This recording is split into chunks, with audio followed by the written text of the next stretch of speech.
શું ખાય છે મિશ્રી? દહીંનું શાક.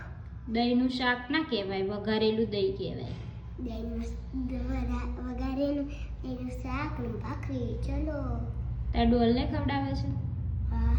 તો ડોલને દહીં ભાવે છે વઘારેલું? ભાવે. ના ભાવે. બધું તને ભાવે એ બધું એને ભાવતું જ હોય? હા. ભાવે જ, બધાને ભાવે. તને કેટલું ભાવે છે? બહુ બધું. શું ભાવે છે? દહીંનું શાક. દહીંનું શાક નહીં, વઘારેલું દહીં. દહીંનું શાક છે. અને બીજું શું ખાય છે તું? ભાખરી. તો એક ભાખરી ફિનિશ કરી દઈશ ને? ના. ના નહીં, એક ભાખરી તો ખાઈ જવાય. ઓકે. બીજી બી બની જ ગઈ છે જો તારા માટે. અરે પહેલા એક ખાઈ જા, પછી બીજી. ઓકે? ખાઈ જઈશ ને? સ્ટ્રોંગ ગર્લ બનવાનું છે ને? શું નો? ડોલને બનવાનું. ડોલને બનવાનું? તારે નથી બનવાનું?